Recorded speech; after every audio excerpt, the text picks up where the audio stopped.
Hi, my name is Courtney Vogel, and in this video I'm going to be breaking down this project I recently completed, which I tend to call the Chilled Panda House.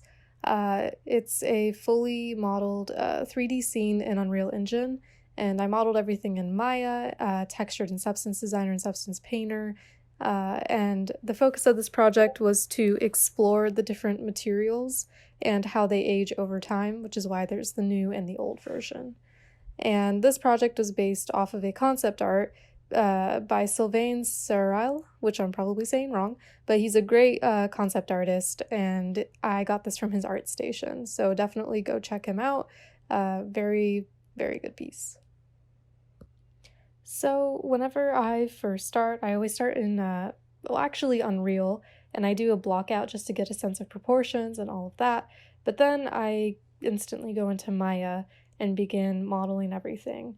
So in here you can see I have two models side by side. So the left model is the one that is separated into vertex color groups so that it can be baked in Substance Painter into the color ID so that I can separate materials based off that instead of having a bunch of different material groups. And then on the right is the model that I duplicated and separated so that you could see all the different pieces that went into it. And I basically just approached this one by having a lot of rectangular prisms and beveling the edges just to get a softer and more stylized look to it. And here I am again, highlighting the color ID version. And it's all combined into one piece as well and centered in the pivot point as well.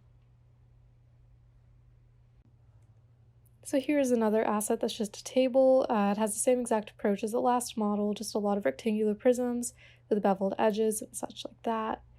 And with this asset, which is a fridge, it was a little more complicated because I had to be able to get in there and get that grout area right there. So I did this with a lot of extruding inwards so that I could actually keep the main fridge part and then just get those nice grout areas in there. And it did a lot of UV cutting and retopologizing and cutting new edges and stuff like that to make sure I had no n-gons or anything like that. And then here is the floor piece, very colorful, but I only started with one rectangular prism, and then I just continued to duplicate it and change its size and position slightly so that you had a nice offset going on in the floor so that it didn't look too perfect or manufactured, and really give it more life so that it looks like it's been worn down and very much used. So for this pillow, I just started with a cube and used soft selection in order to get nice rounded edges. Probably should have done it in ZBrush though, but it still worked out pretty well. And for this umbrella, this was a more complicated asset. I started with a plane and then just shaped it into the general cone shape for the umbrella part, and then extruded down in order to get thickness to it. And then I had to extrude each of those pieces of like the flaps in order to get each one to be a little different. And I used soft selection with those in order to make them wave a little bit. And as far as the coloring, that's also for color ID, baking, and Substance Painter. So after I finished modeling everything for the manufactured materials, I started in Substance Painter, creating a lot of the procedural materials that I would use as the base in Substance Painter that I would then paint on top of for both the new and old versions. So this material is the wood material that's going to be used on the table in the scene. So I started with this grain and noise area over here. And it's just a lot of blending different noise types together to get a nice grain happening, and then blending them with a bark noise in order to blend them together and get something that looks like wood but also is refined like the material that's used for actual wooden tables. And I used a lot of the twirl modifiers in Designer in order to get this nice grain on the actual wood, because with the anisotropic noise, it's very it's just straight, and that's not how wood actually looks in real life. So I blended a lot of those together to get this varied look right there. And I just used that as an opacity mask in a blend for the color so that I would get a nice mix of the dark and light so that the grain looked more realistic, which is what that is right there. And then I also used that map to create the normals, because the normals would be very minimal on this. So I just used the levels to help adjust that so that it wasn't too intense.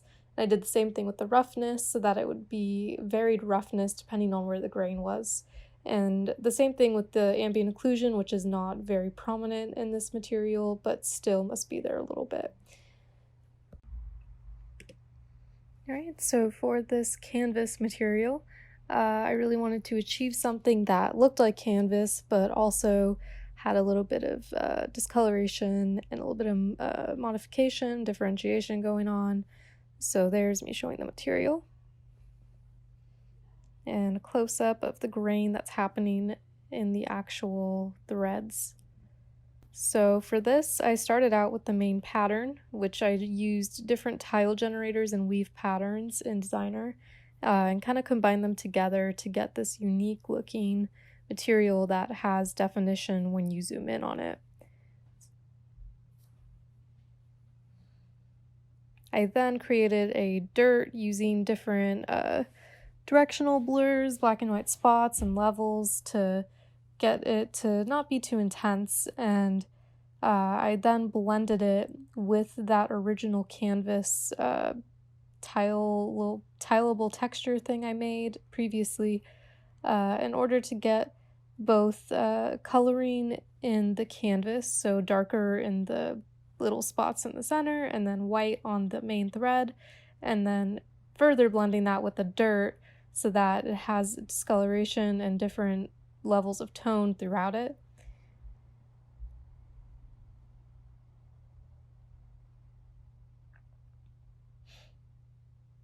And I then blended that a little bit more just to get a little more variation using another noise map.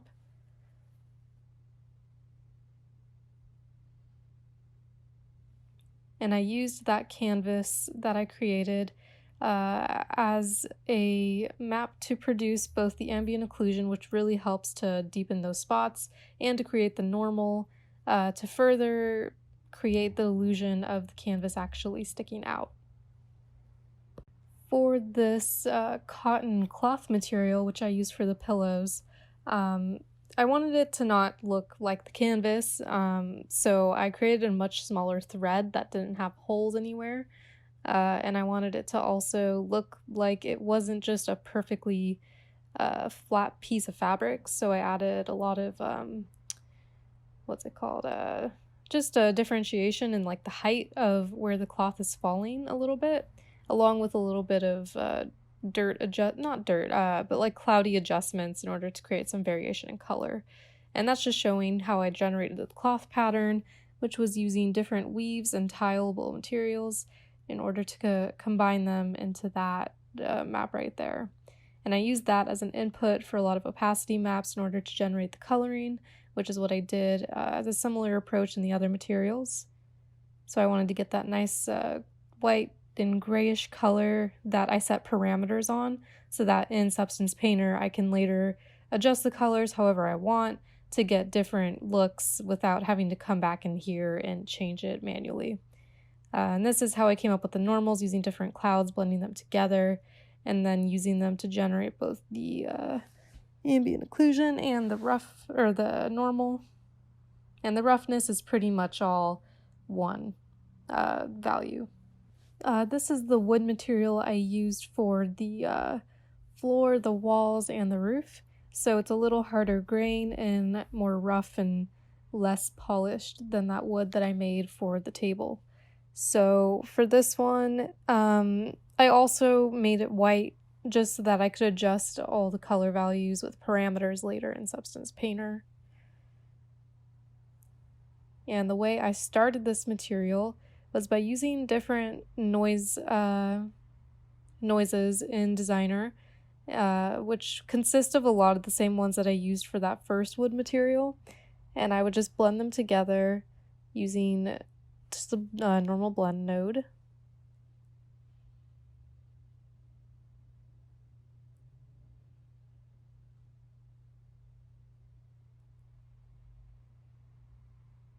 And I also did a similar process using the twirl to create my own custom grain that I would then blend together with the noise generated grain so that I could get a better wood look instead of it being too perfectly one thing, and also not having that grain, which makes it very noticeably wood. And I also created a knot because the particular material I was looking at had a lot of knots in the wood. So I wanted to be able to get that, which I did with a general shape, and then just used a lot of transforms and blurs and directional blurs and warps in order to really refine it into this shape, which I would then end up blending with what I had before, so that it's all combined together into one map.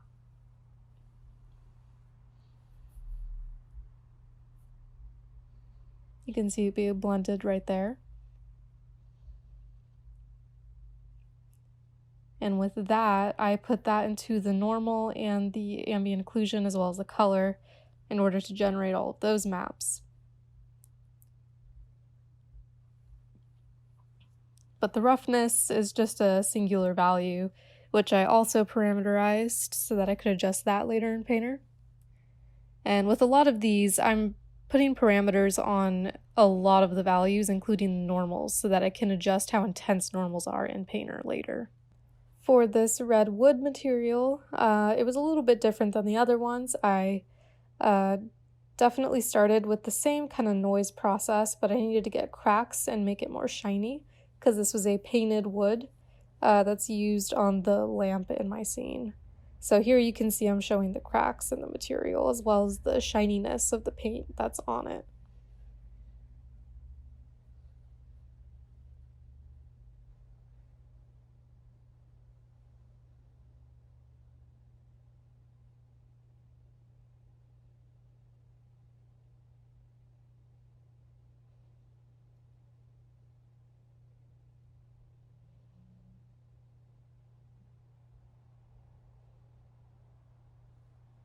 So this is the general noise generators I used. I usually start with the same ones whenever I'm working with wood.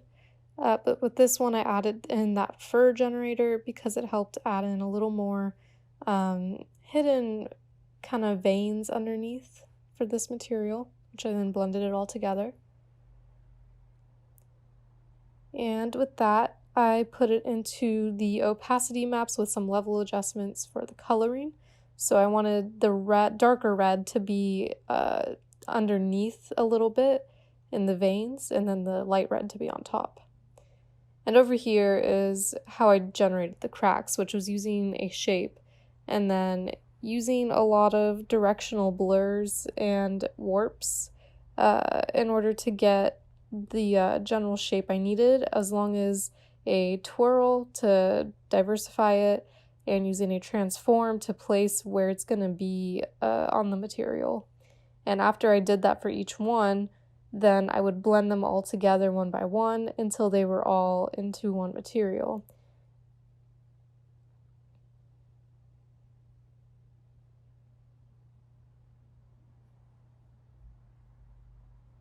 And once they're all combined, I inverted the map so that the cracks would be going in and not outward, which you can see there.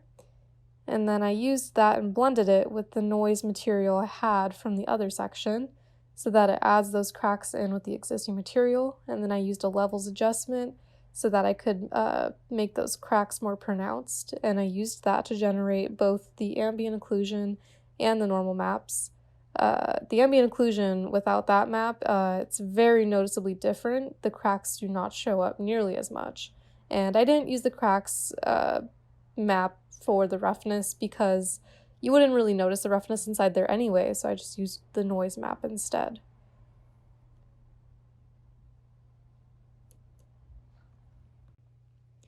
So once I had all those materials made for the manufactured part of the project, I brought them into Substance Painter. And the first thing I always do whenever I get into Substance Painter is go to that texture set settings tab and make sure to bake my materials. Because if you don't bake your maps, then you don't get the curvature or the ambient occlusion maps, which are really important because you can't use generators in Painter without the curvature and a lot of those other maps that you need.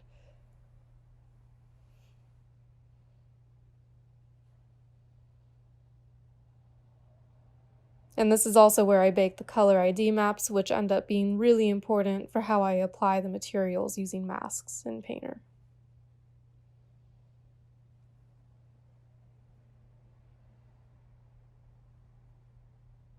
And you'll see that it generates all those maps. And without those maps, for instance, right there, without the ambient occlusion, it's very noticeably different. And without the curvature, the generators don't work, which is why my painted layers kind of disappear. And over in my layers, you can see there's a lot of them. My general approach to this was to create folders that have a mask on them with a color selection, and I would select the different planks that I would want to work on for that piece with that folder mask. And then inside of the folder is where I would actually create the fill layers that have the base material that I brought in from Painter, which is that wood that I showed earlier, with the different parameters down there that I'd created, which include 2 different colors and then a lot of adjustments for the normals, because I want to be able to diversify that so that it's not all super similar. So first I would put down that brownish material that's supposed to be the wood without the paint on it.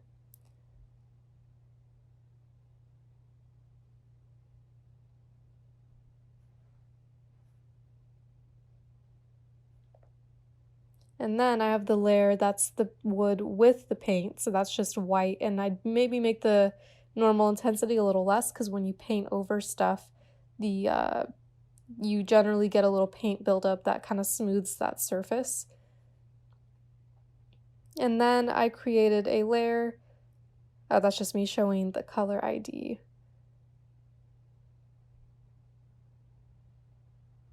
So you can pick any color and then it'll only apply whatever you're doing to that color if you're using masks in your workflow.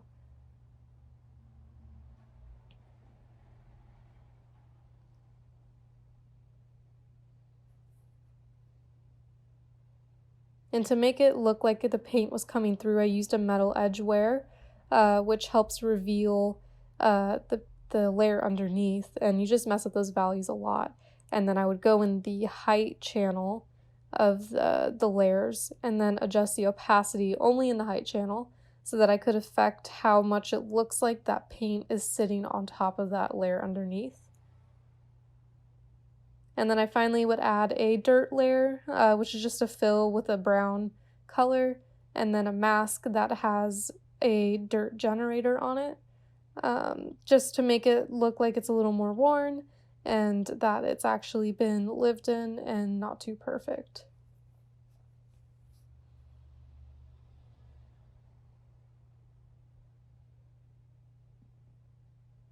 And the reason that I show the old version of this material instead of the new in Painter is because with the new, all I really did was apply fill layers with the color ID that just had that base material that I made in Designer. And then I would just adjust the positioning so that the grain was going in the right way. And that's pretty much how I applied that material. There wasn't much painting on top of it. This was more of a process that I had to figure out to make it look like it's been old and worn and weared down.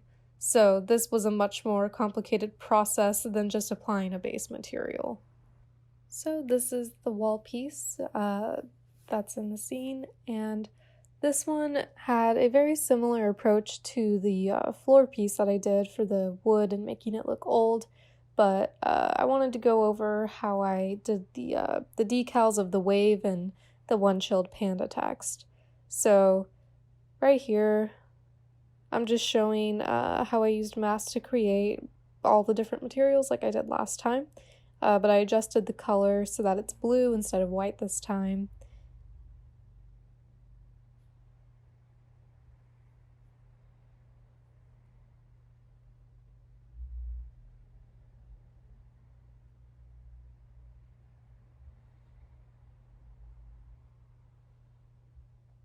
In this layer, I'm showing how I did the paint, so I just did a fill layer with a white color and a slightly shinier roughness than the wood, and then in that mask, I actually painted on with a stencil where that paint would be. And I do this using a mask so that I can fully adjust it later, because if you just use a normal layer, then you have a lot less flexibility if you want to change the color or the roughness, or just anything about it, any of the properties. So right there, you can see that I imported 2 of the stencils I made in Illustrator. Well, the wave I actually got as an alpha off of the internet, but the one chilled panda I made in Illustrator as an alpha. And then right here, I'm showing what it looks like when you bring it into the stencil part of the mask, and then you just line it up where you need it, size it, and then you just paint on it. And then you'll end up getting that.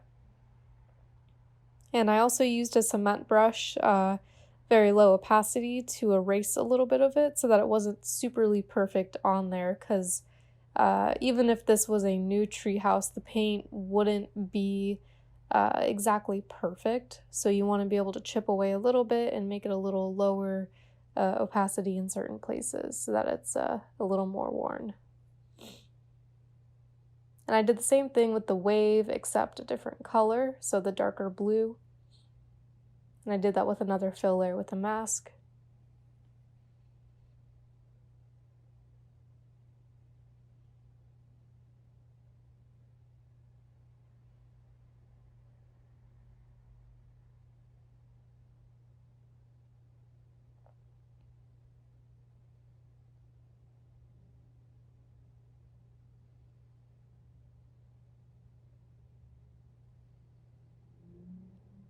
This is me showing the old version, so just activating those layers where I applied the older material using the same method as the floor. So for this fridge, I had earlier created a metal material, or painted metal material in Designer, and I just applied that as the base for the main part of the fridge, and then created a really simple metal for the handles and hinges of the fridge.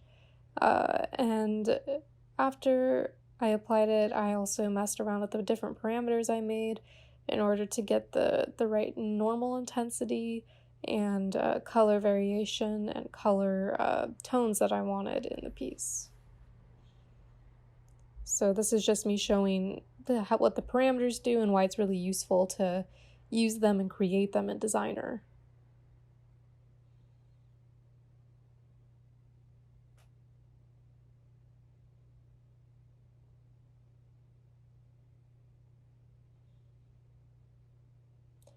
So for the old version, I made a pretty similar approach to this as I did with creating the wood, as in I created a layer that was a kind of like metally silver material, which I'm about to show in a second.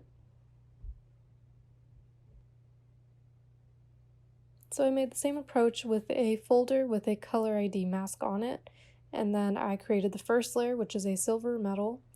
That's very shiny because it's the original material without the paint on it.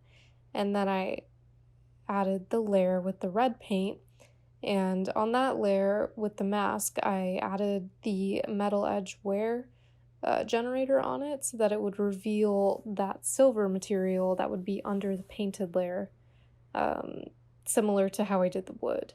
And then the dirt is the same way I did the wood as well, so just a mask with a dirt generator on it. And I did the same thing for the handle and the hinges so that everything would be looking pretty dirty. And I made sure to bump up the edge masking so that you would get more dirt inside of those edges and grout. So after texturing everything, I brought it into Unreal and applied all the materials, and here's a few different shots showing what that looks like with both the new and old materials applied. And at that point, I blocked in the organic materials that I'm about to show now. So I started the process all over again, except for the organic parts of the scene. So this begins with the tree. And I started with it in Maya, which is what you see right now. And then, because I wanted it to look more organic, I brought it into ZBrush and messed with it a lot, and then brought it back into Maya. And that's what this is, which is much more organic, smoothed, and just less blocky looking. And I also went in and reduced the poly count a lot by manually deleting a lot of edges. And then with this cactus, I did all of this cactus in Maya. For the flowers, I created one petal with a plane, and then I used duplicate special in order to get it to cycle around and create a layer of the petals. And then I just would duplicate that layer and then slightly scale it down and move it inwards so that I could get all those different layers of the petals. And for the cactus parts, it's all basically one part that I would resize and manipulate so that they all look different. And for the bamboo, I just use cylinders for the main bamboo parts, and then as far as the vines that tie it together, that was a torus that I flattened and then used soft select to move it around all the various pieces so that it looked like it was actually tying it together.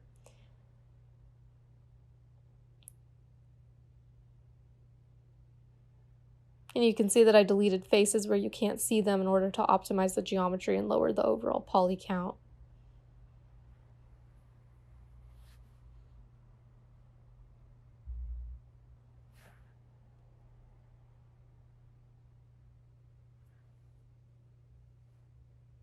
And you can see here that I used the vertex color and applied it to all the different pieces, even though they'll have the same material, just so that I'd be able to adjust it in Painter more effectively. And this is the plane that I'm going to use to create the leaves that are going to be on the tree. So I made sure to curve it a bit so that when I apply it, you're not going to see the obvious planes intersecting each other everywhere all over the tree. So now we're back in Substance Designer creating the organic materials. And this first one is the bamboo. That's going to be on all of the bamboo pieces that connects the roof to the floor. So with this, I really wanted it to be pretty vibrant, so that when it transfers to the old state, it would be very noticeable. And then I also created those little cracks that are slightly green, because most bamboo, when you look at it, does have those cracks. It's not just perfectly yellow. So I started this by how I usually do, which is with the grain. So that's just using the anisotropic noise along with some cloudy materials and blending them together. And then along with the cracks, I just did that with a tile generator and manipulated it with those different parameters right there so that I could affect where they are in Painter and affect the width and all of that kind of stuff. And I then used those as opacity masks in the coloring so that I could get the different yellow tones, as well as being able to color the cracks so that they could be different colors, even though I stuck with the green. But I wanted to be able to adjust that if I wanted to later in Painter. So that's its own parameter right there. And because it's organic, I also needed to generate a scattering map, which is that. And I didn't include the cracks in that because then it messes up and kind of diminishes the actual depth of those cracks. So that just would not be included for now. And for the normal roughness and ambient occlusion, I just used the maps that I used for the general noise and grain of it in order to generate those. And for this bark material, this one was pretty fun actually. I wanted it to look pretty stylized as long as, or as well as all the other materials, but this one kind of had more of a little painterly effect to it. And I also used tessellation so that it actually would come off of the material so that it looked more realistic, because bark tends to have a lot of depth to it that a normal map usually can't achieve. And here you can see I started with the general bark and noise generators and blended them together to get my own unique grain. And then I used those, like I always do, as the opacity maps with the coloring, so that I could get the nice dark and light tones that I want.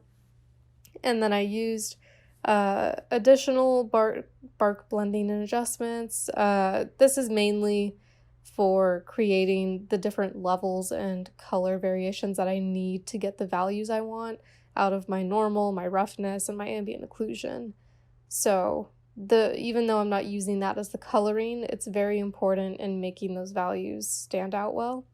And even though this is organic, you're not going to use scattering for it, because bark doesn't transmit light in the same way that a leaf or bamboo does, because it doesn't bounce light and it doesn't transmit light through it. It's pretty static, so that's why there's no scattering map. And it has a pretty uniform roughness, which is why there is one value there.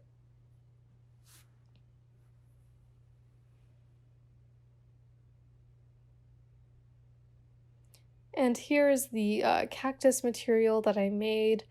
This one was a little more challenging, as I had to use a lot of new things that I hadn't used in Designer before in order to get the right gradients happening. And I also had to figure out how to make those holes be colored in their own way, as well as being differentiated in the normals. So the way that I started this material was with the actual noise of the general material, as well as the holes that would be in the cactus. So I basically had to do a lot of blending with different noises with the holes, and a lot of level and blurs to get a nice gradient around the hole, as well as still keeping that depth that I need. And then I just had to invert it so that the correct height would be adjusted when I'm doing my normals and my ambient occlusion, which you can see right there. And it has a nice gradient around each one, which is what I was really trying to achieve.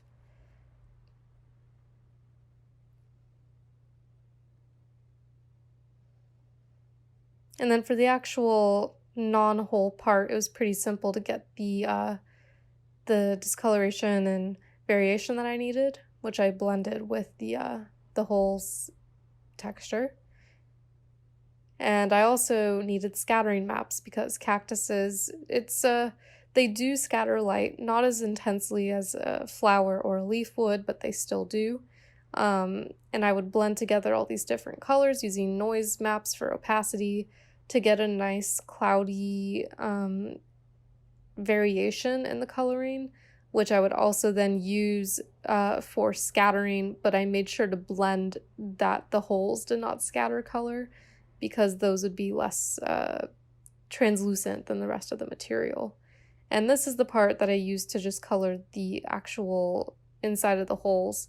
So I wanted it to be not just a solid color, which is why you can see I used that opacity noise map to get some discoloration and variation in there. And then I would blend them together in this certain sequence in order to get that discoloration only applied to the holes, which I then blended with the cloudy green for the rest of the material. Alright, so for this flower material, you can see me showing the roughness and variations and the normals right here.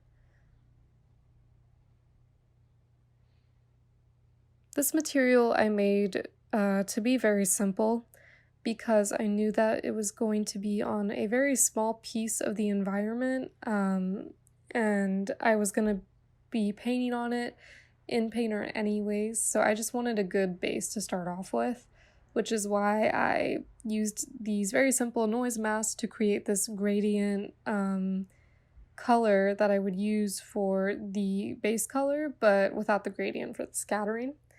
And then for the roughness, I wanted it to be a little cloudy so that it wasn't all uniform.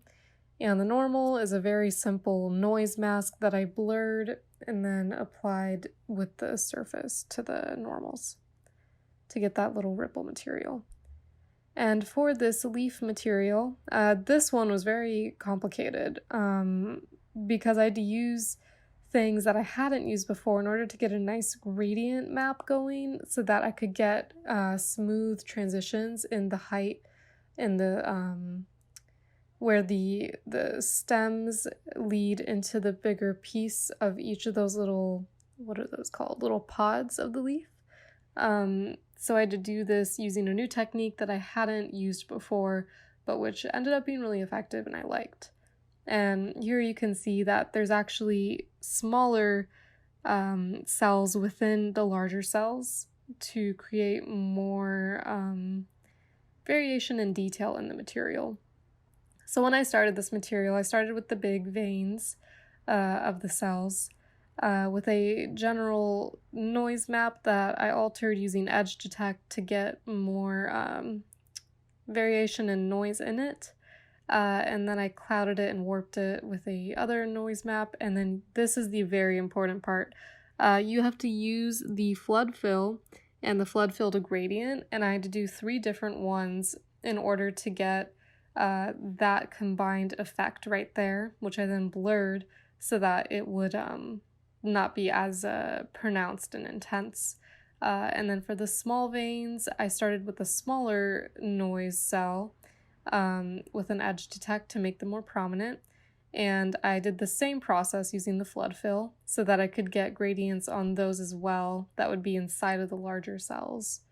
And this is all just to create more detail and make it look more like an actual leaf.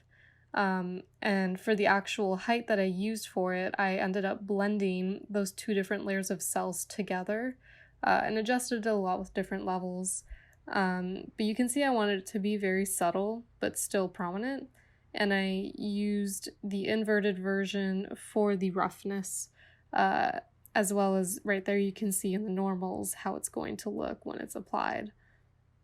And for the base color, I used the map that was generated from blending those 2 together, and then did a lot of edge detect and inverting and levels and blurring so that I could get that kind of effect right there that's less pronounced. And I used different blend modes when applying these blends of different colors together so that I could layer a nice vibrant but still natural looking green, which you see right there, which is what I ended up using for both the base color and the scattering maps.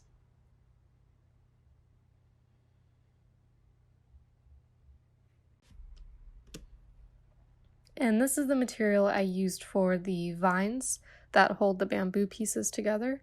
And I wanted it to be pretty simple and have a little bit of color variation as well as roughness so that it looked like a new but not perfect vine that'll be holding it together. So you can see it has some nice normal variation in it that's pretty not noticeable unless you're very up close.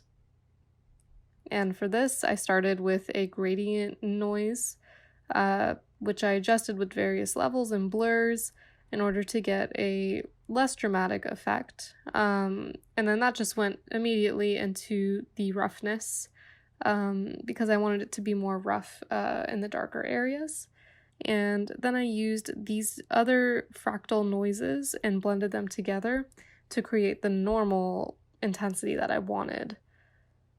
And for the colors, I did what I've always been doing, which is using those various noise maps and using them as opacity to blend together these different colors so that I could get a nice variation among them. And of course, I used parameters for most of these different nodes so that I'm able to adjust these later in Painter. and that was applied to both the base color and scattering map, since this is an organic and slightly translucent material.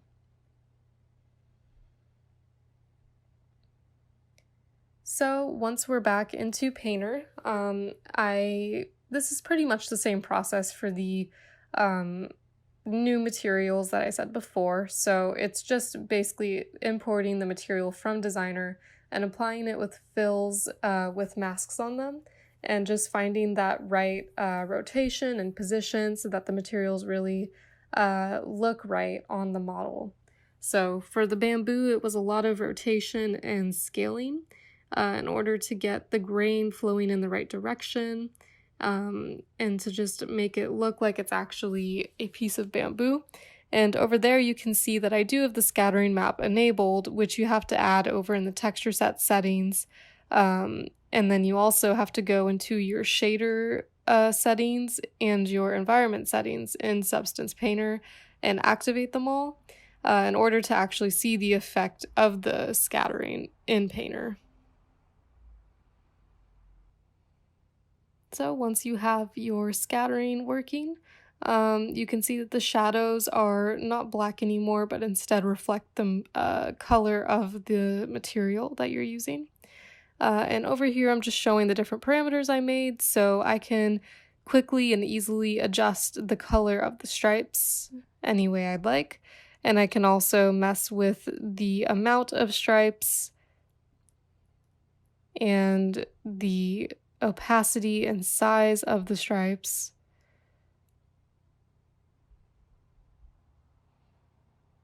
As well as the position, so I can move them around if I wish. And these were all created with the parameters in the tile generator in Designer.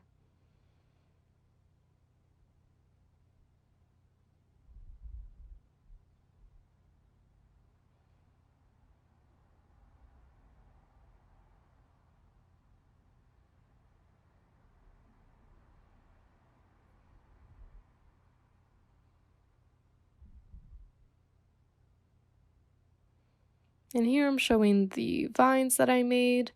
And the vines have a smaller space in the UV set, so the resolution on them is definitely going to be a little less because you won't be seeing it as much as the bamboo.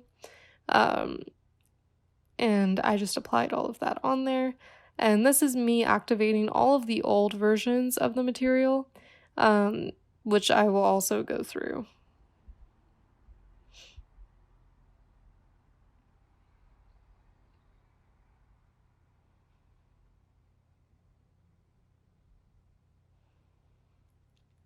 So you can see this is a lot more decayed, desaturated, and just old looking.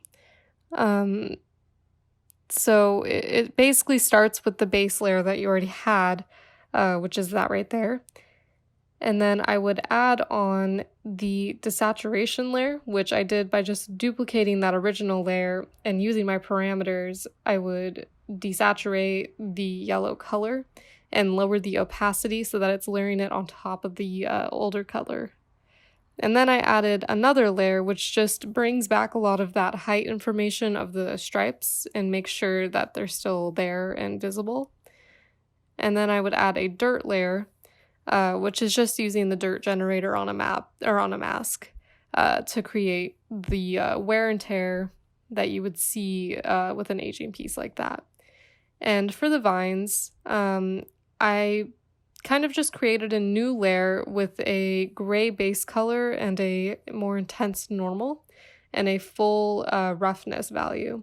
And I put it on top of all of the other layers of vines because when vines decay, they don't reflect the original material very well. They just tend to kind of wither and turn into this gray rough material, which is what you see right there. And I also added some more dirt that generates in where the vines are on top of the bamboo. So it makes it look more realistic where the dirt would actually gather over a long period of time. And I added a little bit of height to that dirt too, which I don't usually do, but for this piece, it helps add a little bit more depth to it.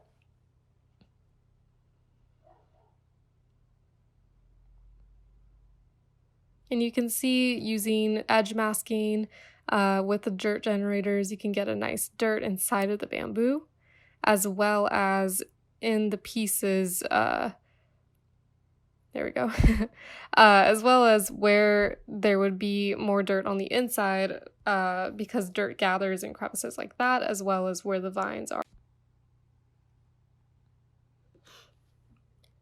So for the leaves, the leaf plane that I use for the tree, this is the most hand-painted part of the entire project. So I had to bring in an alpha that created the outlines of where the leaves would be, so an opacity mask, as well as I painted where that stem would be, the main stem that all the leaves are coming off of. And then I brought in that leaf material and the bark material that I made in Designer, and I applied the leaf material as a base layer on the first leaf, which you can see there, and I kind of separated it into all the different parts because the cells would flow in a slightly different way depending on the direction of that certain area right there. So, and I would have to paint on a mask of where each of these would be and then mess with the rotation of the fill layer and the scaling. And once I got all of those on there, which I did after I had painted the stem on with a height and color map, I then went and painted on the shadows, which is just a color fill layer with a mask with a darker green. And I did that using one of the cement brushes with a low opacity, so that it would be a really nice and soft look. And you can see what that looks like without the shadows. It's a pretty dramatic difference. And then I also painted on a bit of yellow just to give more variation to the green, because you can see without it, it looks very fake, and just light would not travel through a leaf like that. So with the yellow layer, I created more scattering on that so that it would transmit more light through those areas. And then I also painted on a highlight layer, which is a very, very light yellow. And I just did that around the edges with the max scattering value, just to put it up a little more. Without it, it would have been okay, but I wanted to add that little extra layer of detail.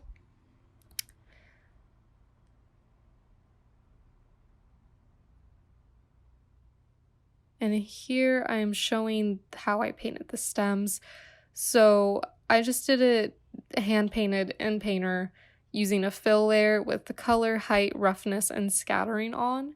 And I picked that greenish color. The height's not on here, or it's all the way down because I have another layer where I paint on the height in a certain area, but the roughness and scattering are adjusted accordingly.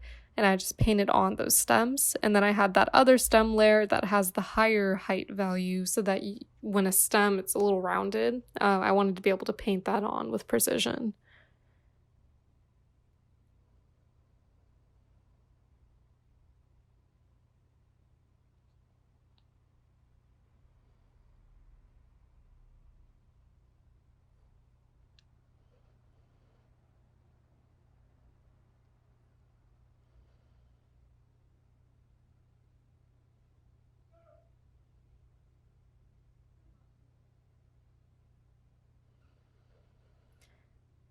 And for this, I didn't want to have to hand paint that 4 times. So I exported it as a color, or with all the maps, and brought them into Photoshop and just rearranged them in Photoshop so that I could bring them back into Painter and just apply the maps separately. So they still retain all the same information, but I just wouldn't have to paint it all over again. And I then did go back and paint in a little more information with the shadows and yellows, just in case it got lost a little bit with the exporting and importing through Photoshop.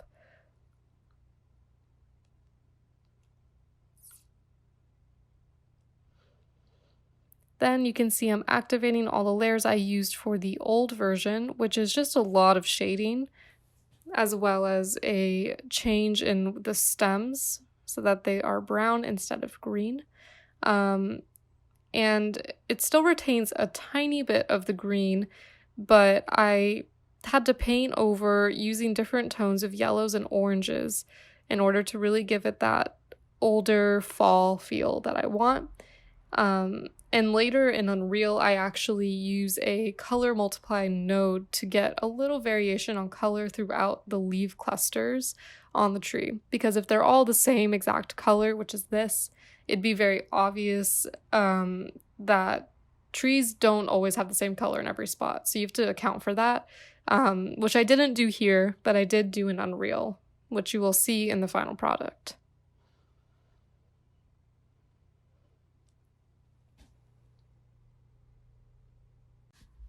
So here is what the scene looks like in Unreal. This is the old version, and I'm just going to be showing everything on the old version just to make it a bit easier so I'm not jumping between. But as soon as I brought in all the assets, I arranged them where they needed to be and created a separate material for each one. This is the window with game mode on. And here you can see all the meshes I had to import. And then here is all the texture folders. I like to be really organized in my Unreal projects. And in each texture folder, I would have the 3 maps that usually are packed, and then the folder, or the old folder, which has the old version of the textures. And by packed map, I mean the orange one right there, which basically has the roughness, metallic, and ambient occlusion maps combined into one, and you just separate them using the red, green, and blue channels in the material editor. And these are all of the different materials that I had for my project. So for each asset, there would be 2 materials, with the exception of the pillows, because the pillows, there was 4 different color variations of them. But so I doubled the materials for each asset, and I would just simply drag a material onto the asset depending on if I want it to be new or old.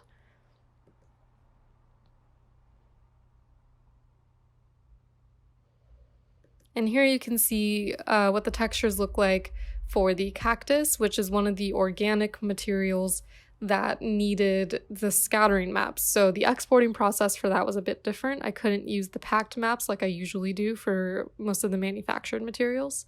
So for this one, I had to export the base color map, the ambient occlusion map, the normal map, the roughness map, and then the scattering mask map.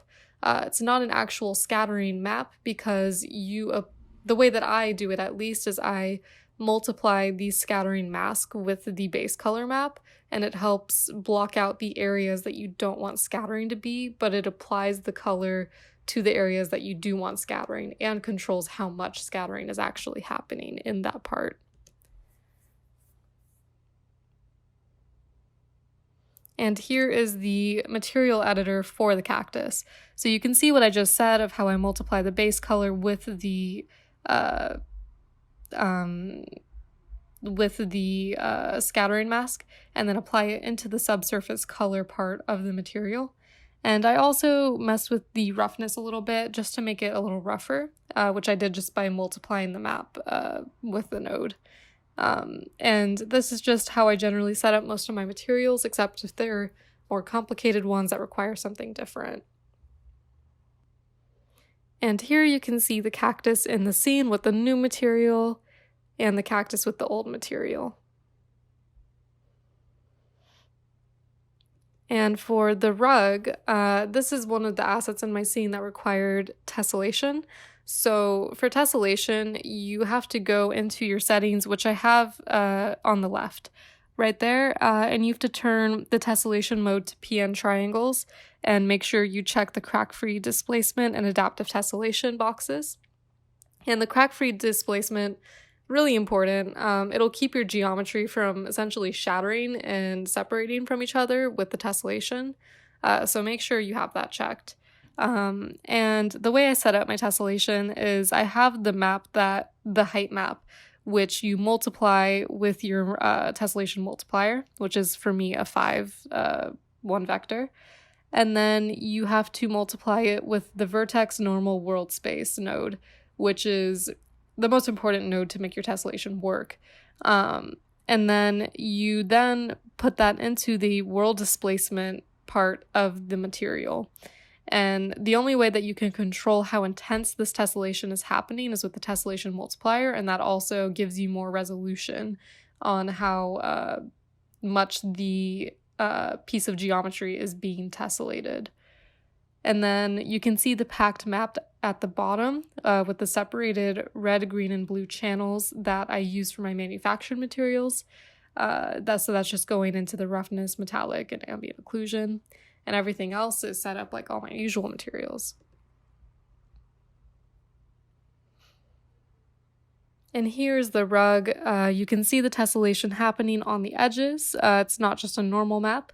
So it helps give it a more actual rug feel, because rugs are very non-uniform and would not cease the projections at the edges. And this is the new and old version of the rug. And here you can see that I'm going into my post-processing volume. This is very important just for bringing your whole scene together. You can see that I have the global illumination open down on the bottom right. And this was super important for me because my lighting, I was trying to use some volumetric lighting to get some God rays coming in through the window. They didn't end up coming through as prominent as I wanted, but I needed to make sure that the lighting wasn't too intense to where it was super dark inside of the treehouse. So with that indirect lighting box checked, it helps bounce the light a little more. So you'll be able to see what it looks like with and without it. So it's a pretty big difference. And you can also see I have the ambient occlusion open. So whenever you place your assets in the scene, they all have their own baked ambient occlusion, so that between the different parts of that mesh, it'll have generated pre-baked shadows of where the contact is between different parts. But when you bring that mesh into your scene, you don't have those pre-computed maps between where the chair meets the floor, for example.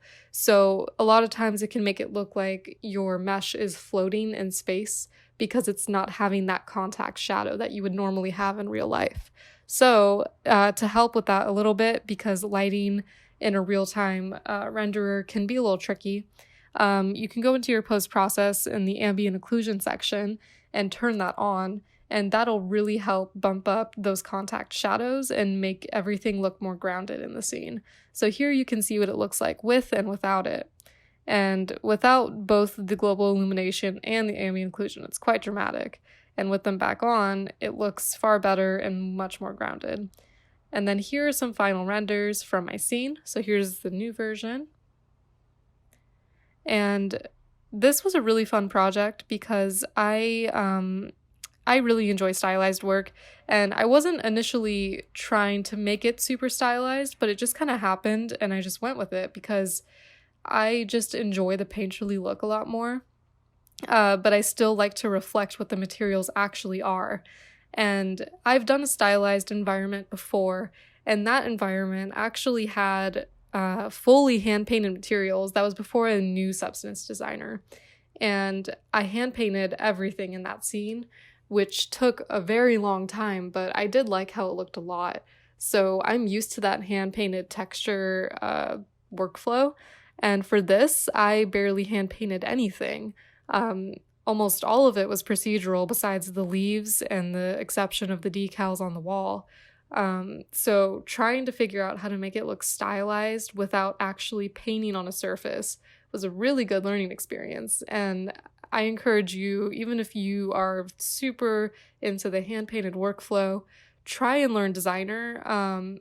It's not super difficult to learn, and once you do, it'll really speed up your workflow and make it so that you don't have to hand paint as much, and you can kind of get a good starting point and paint on top of it if you'd like to.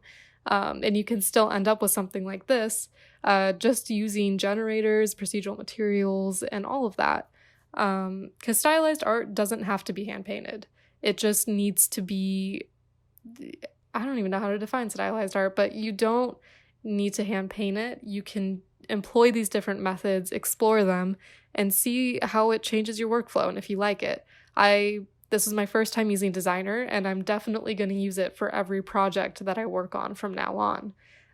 It just worked really well with me, and I tend to have more of an Overwatch stylized style. So my stuff is stylized, but it still is slightly realistic in that it's all PBR. And I don't always paint on all of the shadows and lights because I like to experiment with lighting to get all of that in the actual rendered scene. And I still try to reflect the real material, but just with style and painted effects over it. So that's my approach to stylized art. If you like this video, I'd really enjoy that.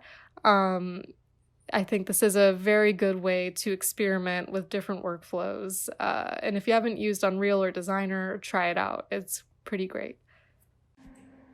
And a big thank you to Stylized Station for reaching out to me to do this video. This is my first time doing a breakdown, so I hope that I really went over everything pretty well, and I hope you guys enjoyed.